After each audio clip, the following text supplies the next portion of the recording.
Getting a greenhouse frame up. We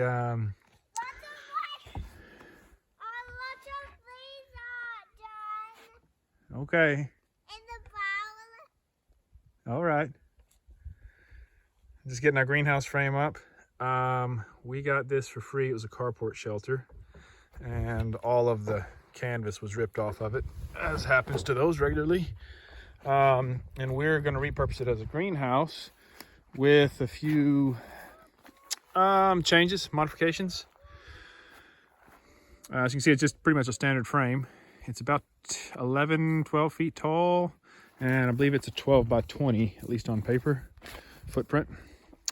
I've left these end two down because we're making some changes to it. We're going to put this thing on skids so that it's movable. So we'll have probably a 2x6 run along the bottom on both edge, and then we're going to cover the whole thing with double inflated poly. So that's 2 pieces of plastic sandwiched together.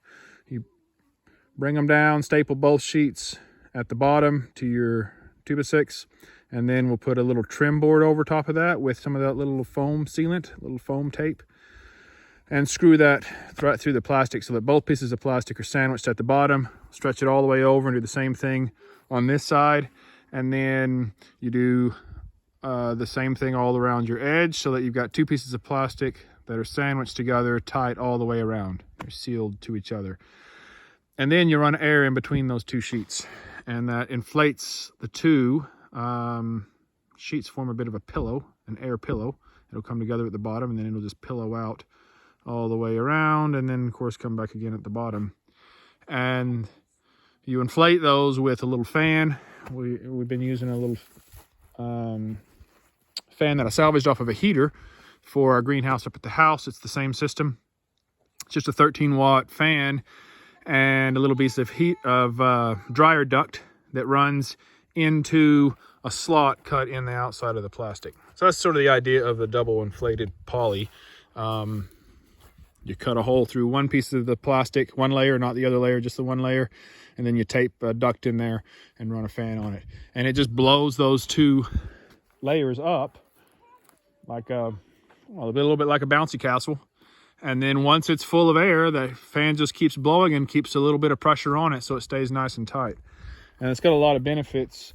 One of them is it provides a bit of R value because you have a pillow of air all the way around, which is probably something like R3. It's a very rough estimation. And when you compare that to estimates of the R value of a single poly, even if it's 6 to 9 mil, it's a fraction of an R value.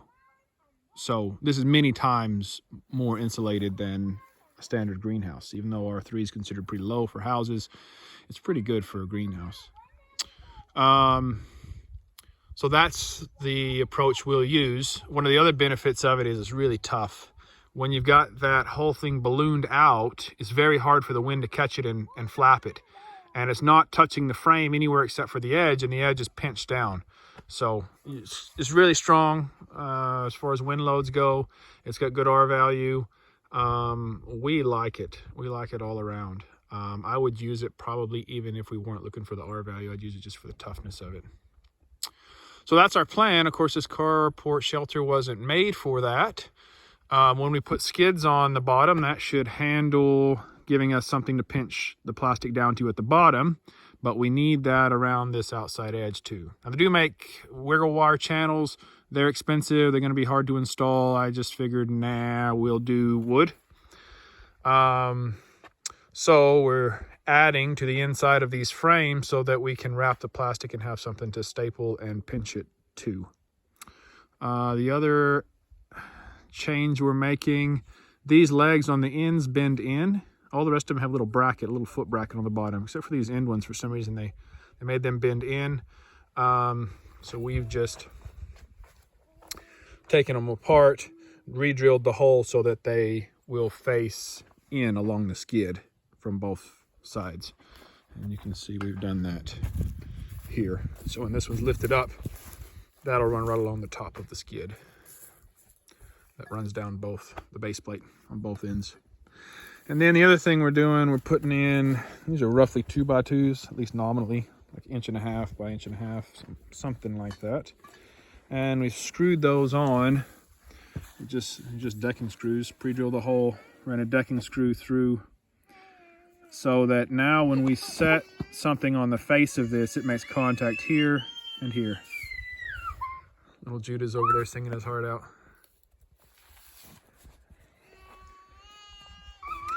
And so what we'll do then is we'll put in a 1x3 along here. Screw it all down all the way. We'll have to miter a corner and then round that off to match the pipe arc. Same thing along here. There's a slow arc all the way. We'll just trim the board to match that arc. And then same thing all the way around. Miter joins on the corners and then arc the tops so that it matches the profile of this rib. And then stand this thing up. We just left it on the ground so it's easier to work with. And when we stand it up, we'll wrap the poly around the end, staple it to that 1x that goes on these plates, staple it to that 1x, and then we'll run our trim piece on there to pinch it in. And that will come all the way down into our skid, and so that we've got a nice airtight seal all the way around the other side and back. And then our end walls will be the same thing. They'll be double inflated poly, and it'll attach to that same board, to this end wall face of the same board.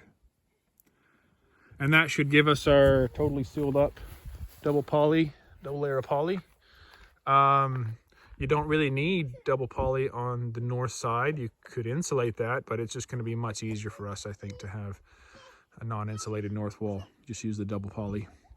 And then our plan with this is it's winter quarters for our goats and our chickens. Goats will probably be all right with a little less, but I think they'll appreciate more, especially if they keep producing through the winter for us. The chickens will need every bit of what this gives them. And then we'll also have an insulated box in there for them at night with a heat lamp on it if need be. Hopefully they won't need that, but they may some cold nights.